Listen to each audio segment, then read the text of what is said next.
Broadcasting from the business capital of the world, this is the Podcast Business News Network. Welcome back. Randy Swaim here, helping us with his coaching for relevance. He's really bringing freedom to potential and so much more. He's been with us and has his own show and his own coaching company as a pilot, as a educator, as a doctorate degree. I mean, he's working on so many things. He's just a man who does a lot, but who's also well recognized, very modest, very humble, and he's helping others follow his path of success by working with him as a coach and doing so much. So always appreciate speaking with you, and pleasure to have you back, Randy. How are you on this fine Wednesday? Well, I tell you what, good to be with you, and hopefully I have some relevance in me too. See, yeah, right. We're both messing up the words. We got it. Yes, No, and that's okay. relevance. Thank you. What did you have in mind for your audience today? Yes, he's a Marshall Goldsmith certified coach and so much more, helping others. What is your area of focus for us today? Well, what I'm going to look at today, and it'll be a little bit of a quick one, but if some of the listeners send questions in, we'll probably have a few minutes to maybe entertain a couple of those. And the number two, if you want to call 631, it's 307-4010, 631-307-4010. Any questions as we go along? Go ahead. Cool. Well, listen, what I thought we'd do on this, and it's kind of very aligned with something that is key. It's a deeper insight, but the point that I'll throw out to people, and one of the things I'll share just a little thing that was an insight that's aligned with one blog that I'm making for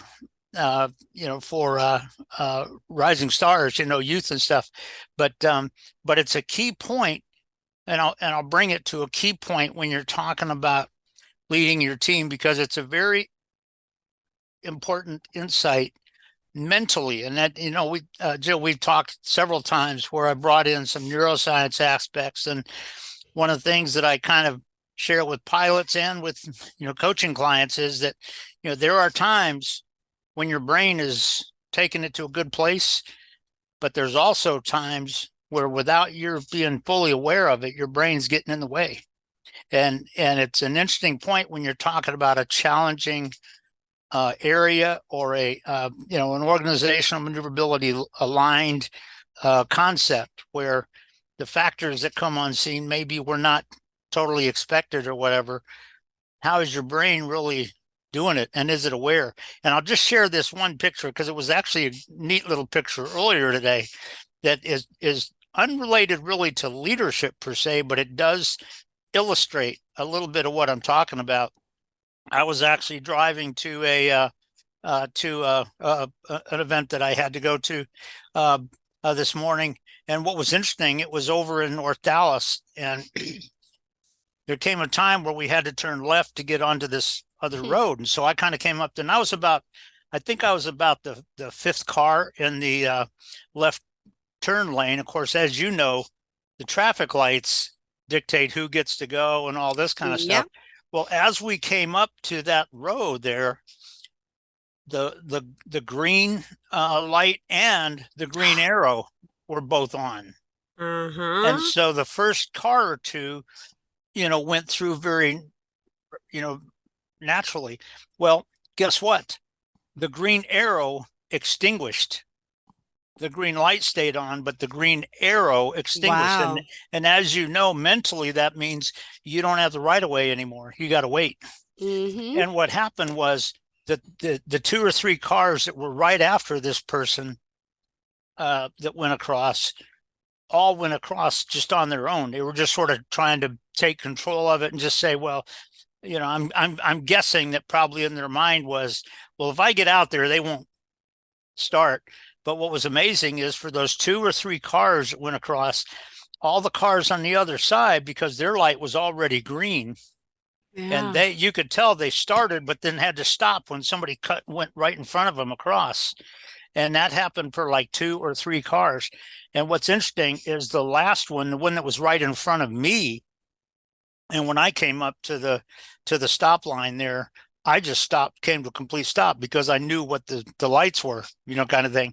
And the guy that was right in front of me, the guy or girl, I don't know who it was or anything like that, went over and right as the other cars were starting to go, it was like, and they came to a stop, and it was like, and then this guy went, okay, and went across, and you could tell it was frustrating. Frustrating, anger, because, road rage. No one yes, knew what the other one. yeah. And what happened is the people that were in front of me, because when I came up to it, you could tell that everybody on the other side there was a little bit concerned because they didn't know what I was going to do. Well, I came to a complete stop there, and I just went like this, and I went like this, kind of motioned them across, and they all kind of went. And guess what?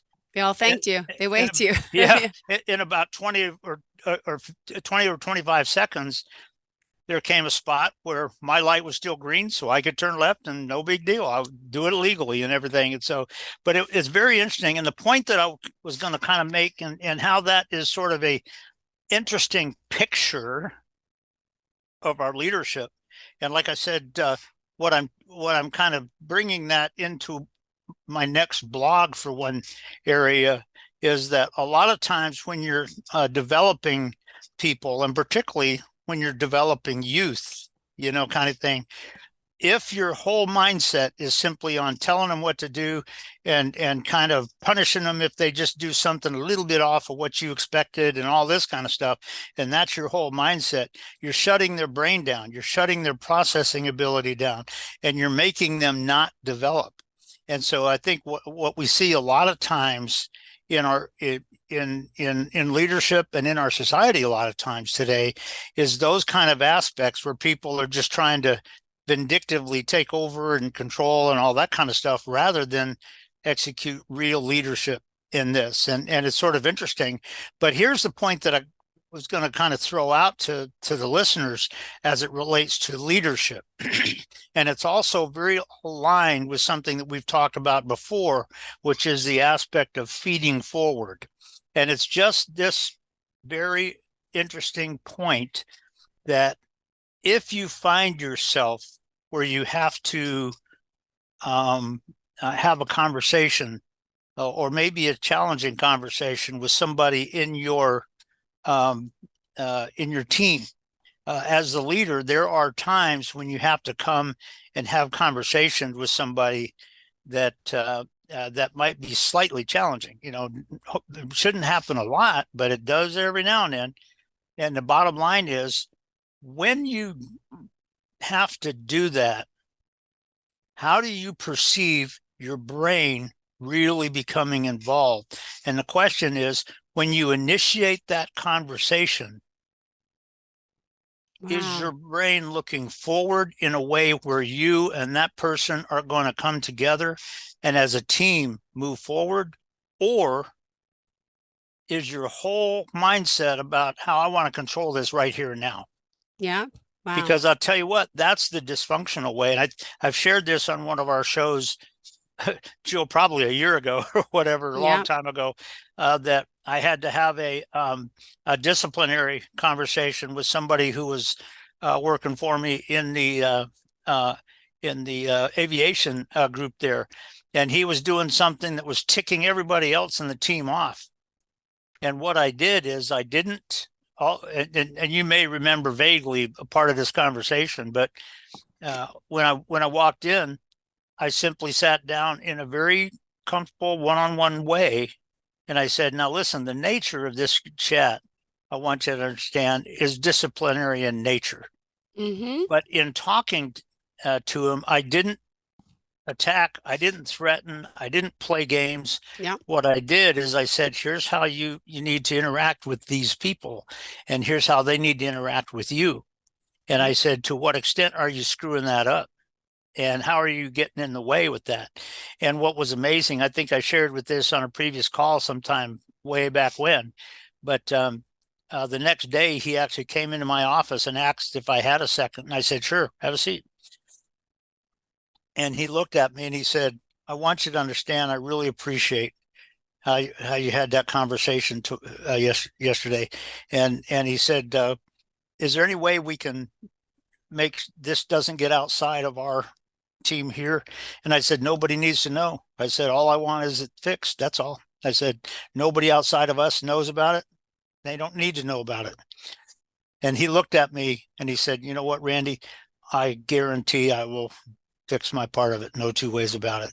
I said, good. That's all I want. But the bottom line is, when you're so often in today's world, and what you get is people have a sense that when somebody else is doing something that's ticking them off, is it really effectively ticking you off, or are you frustrated because you're trying to play control freak games and this little part of it isn't going well? And so there's a lot of aspects about that. But what the leadership part of it, I just want to bring out to this mindset is just simply this mindset. When you have to have some of those conversations, which sometimes it might be because of what somebody in your team did.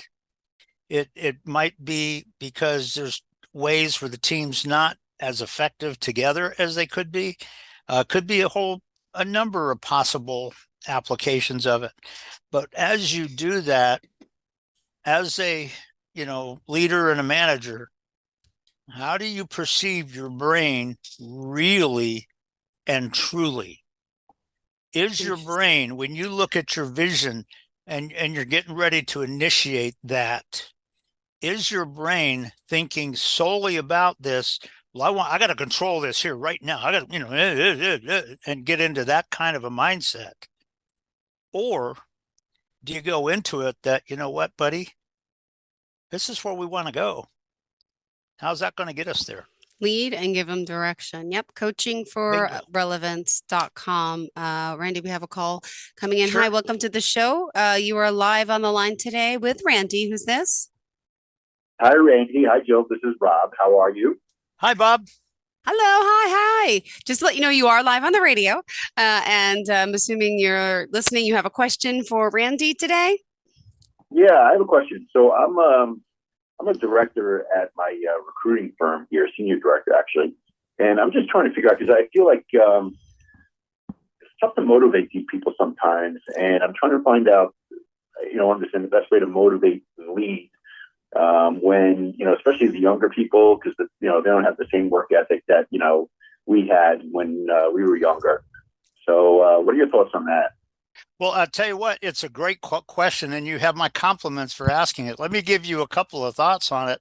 And by the way, what you said is absolutely true, and that's the central theme of kind of where I'm taking this blog like you said, because different generations are different and with how they came up and everything. But I will say this too, with what you're talking about, the art form of this as a struggle is that every person you work with or every person that works for you is a little bit different.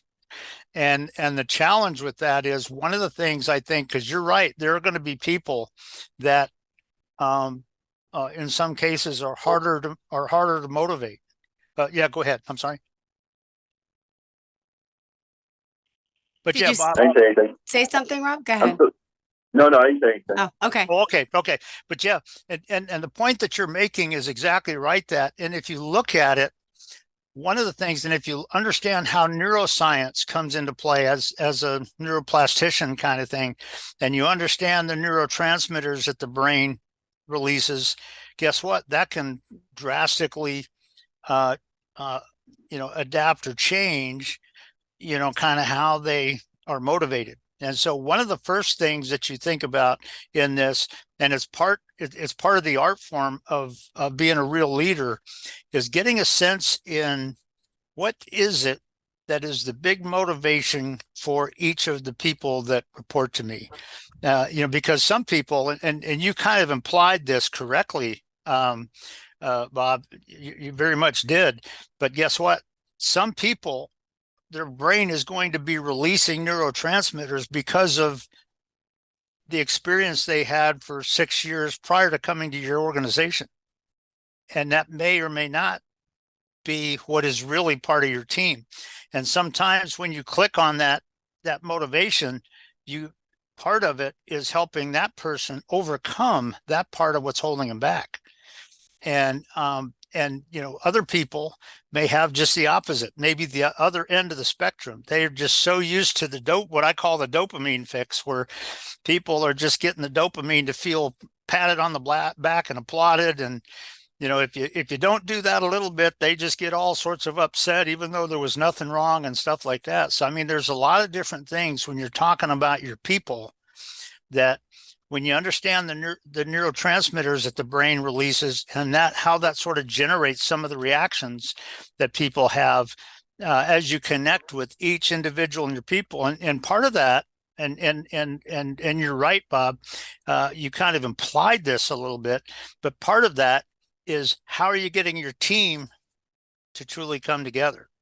Because here's the thing, when you talk about that motivation, a lot of times, if you get your team to the point where they can get real synergy and they start to understand, yeah, we're not all exactly the same, but you know what? Yeah, okay. And they kind of have a sense from the day-to-day activities and work, where they, know how Bob or Randy or Jill or whatever, kind of thing, how they are motivated and how they can connect with each other to do that.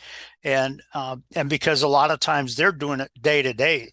So when you're talking about that motivation part of it, there's a whole lot of aspects of it. And I will say this, that when you realize this, one of the things that a speaker said very recently, which is very, very true, because years ago, everybody thought that your emotions are what drove your thinking. Well, modern day research shows just the opposite is true, that it's your brain thinking and those neurotransmitters that drive your emotions. And so if you understand kind of how the brain kicks in like that, and a lot of that's based on 6 years of experience prior to ever coming to your company, possibly. And so all of that is a big factor, but it's part of the art form of really generating motivation and synergy in your team. All right, let me interject here 1 second. So, Yeah, go ahead. Bob, are you still with us? Yeah, I'm here. Okay, good. Thanks, Bob. So just curious, what do you specifically do, if you don't mind me asking? I mean, I know this is about leadership. It really doesn't matter, but I'm just curious, what type of team leadership and building skills do you use, and what type of office do you work in? If you could tell us. Sure. Sure. So I'm a recruiter for accounting and finance. So the biggest thing for us is, we're a 100% commission based group. Yeah. So so basically, I just you have to kind of be self motivated to do what we do. Okay. But at the same time, I find that the younger people, when I first got into the business, I was working, basically 3 nights a week late till like 8 o'clock at night. I mean, these kids are out the door by 5. Mm-hmm. And I'm trying to figure out, like, what's the best way to kind of, get them to, without coming across as a tyrant or anything like that. So, right. Like the kids today, you have to be a little more sensitive to them. Like I used to get yelled at when I was first, started working in general, if I didn't do my role right, but you can't even do that nowadays. Yeah. And I'll tell you what, you're absolutely right, Bob. And one of the things, particularly when you're talking about younger generations, and I will tell you this, that I'm amazed. I've got my great granddaughter just turned 13 a few months ago. And when I think about who she's becoming, it blows my mind. But it definitely can happen. But when you're talking about the younger generations, a lot of that is probably a lot of that in today's generations is they're not even aware of the possibilities. They're not even aware of kind of what I can envision out of this. And sometimes having those conversations, and sometimes when they first come to work for you, having those conversations that really help them to start experiencing how what they would like it to be is actually kind of aligned with where we're going. And yeah, there's some aspects where they may know that they have to get comfortable with staying a little bit later or whatever, kind of thing. But a lot of times the thing that will drive them to be able to do that is if they feel like, oh yeah, I want to do this. And, I want to make this happen. And a lot of times that'll be the key factor in it. So yeah, there's a lot of aspects to it, but that's what you described there, particularly when you're talking about younger generations, is a key one. All right. Any suggestions, any like team building that he could do? I mean, because I'm just curious. I'm not in the field, but like when you talk to someone, you have to talk to them and approach them a certain way, and you don't want to be condescending, but you Right. want to inform them and let them know kind of what you want without forcing the issue. But is there any suggestions? So for if you're hiring people, Bob, or I don't, are you responsible for hiring people too? I do. Okay. So, when you do that, I mean, you put out an ad, I'm assuming, with what you want. And then when you get to meet with them, you probably get a better sense of the person, I would assume.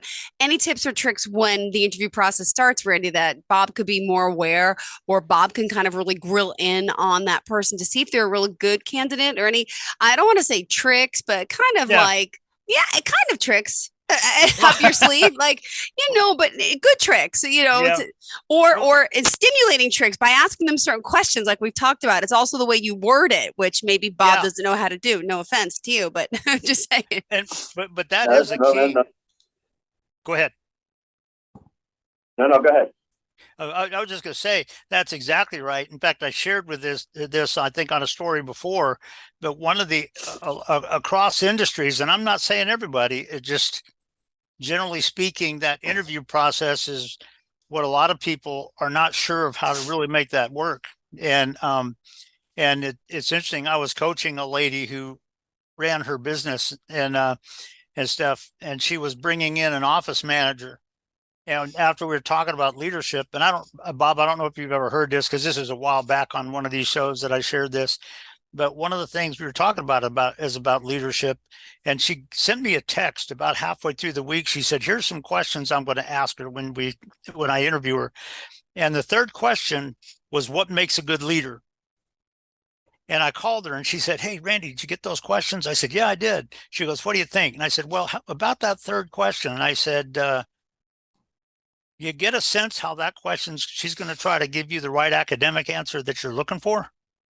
And she went, oh, yeah, sort of, yeah. And I said, to be honest, I'd ask two different questions. And she said, what questions? And I said, the first question I would ask is, who's the greatest leader you ever saw? And I'd wait until she answered it. And then I said, what made him such?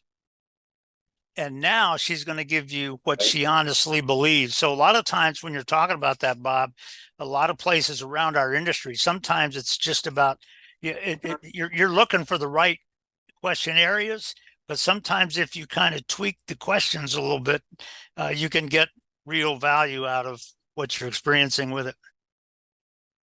Good. All right. That's awesome. Thank you. Anything else, very guys? much, Andy. No, thank you. Thank you, Andy. My pleasure, Bob. It's been a pleasure to talk with you. Thank you for the call, All right, Bob. yeah. And anyone else, thank you so much. Oh, by the way, tell Bob the website. Yeah. Coaching for okay, relevance.com, for my just in website. case you missed it. Yes. Yeah, Coaching for it's coachingforrelevance.com. And if you go to there, Bob, you may know this already, but if you go to there at the bottom of the main page, you'll see my email and my cell phone number. And as Jill has heard me say a number of times, if somebody calls me, I don't do cold call sales pitches or anything like that. I build relationships. So if somebody wants to just have a conversation, we can do that. If there's a need there, then yeah, we'll come up with something. But welcome opportunities to chat anytime as we can.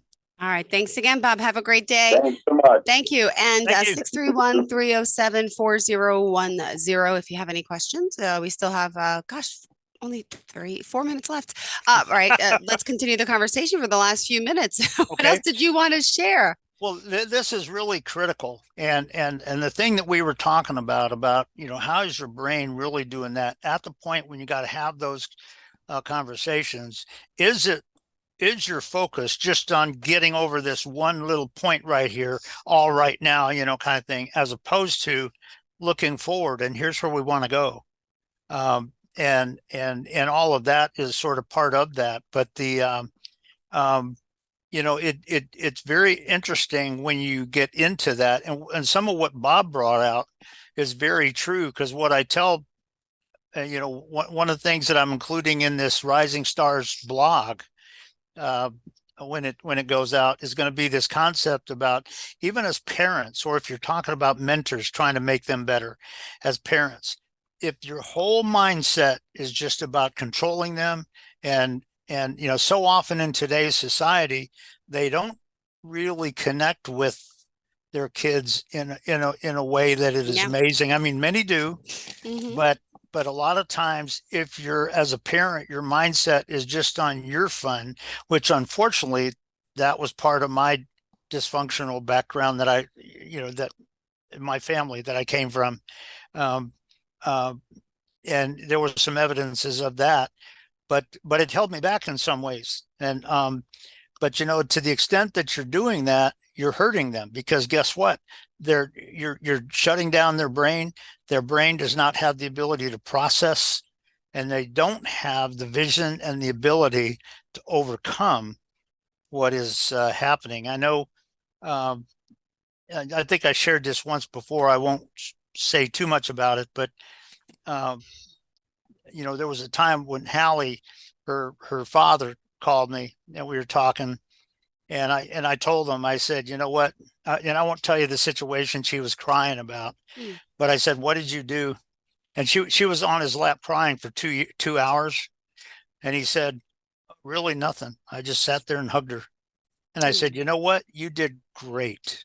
And he said, really? And again, given the situation that it was, and it wasn't with him or anything, it was something she was struggling with, kind of thing. Then I said, because what you helped communicate with your daughter is that she didn't have to go through these kind of times alone. She was not all by herself. And with who she and her brother are becoming, it's phenomenal in just who they are becoming as people and stuff. And so it's just, interesting when you're talking about that aspect of the youth aspect of it. If as a parent, you're doing that dysfunctional way of just trying to, my job is to control and just tell you what to do. You shut up and go do what I told you to do and all that kind of stuff. If that's your mindset, you're hurting them in ways that you can't believe. And unfortunately, there's been a lot of the new generation that has come up, as Bob kind of implied, that they're different enough. And a lot of that is because mentors and people that were with them when they were kids did not do it well. And so it's just one aspect about that. And guess what? That implies all sorts of stuff about leadership as well when you get to out into the business world. So it's a key aspect that people have to be reminded of. Beautiful. Well, thank you so much for being here, for joining us. Thank you for the call. And how do we leave off, Randy? Tell us how we can reach you. Okay, you can just don't call me late for dinner, kind of thing. But again, my website, coachingforrelevance.com. And as I told Bob, I don't do on the site sales call pitches kind of thing. I just connect with people. If they have a need, then we'll come up with something and I'll coach. But if it's just a conversation, we can have that, and they don't need to be worried about cold call pitches or anything like that. So. So it's an honor working with you, Jill, as always, and we'll look forward to doing it again. Sounds good. Thank you so much. Have a fantastic day, and looking forward to next time. Let's dance it away. Are you looking for even more of the podcasts and hosts that you love? The Podcast Business News Network is proud to announce that you now have even more ways to listen live. Check out the MyTuner Radio, online radio box, and Simple Radio apps on iOS and Android, or find us online. Search for Business News Network on mytuner-radio.com, or search Podcast Business News Network on streama.com and onlineradiobox.com/US. Take your podcast on the go and don't miss a minute of the action.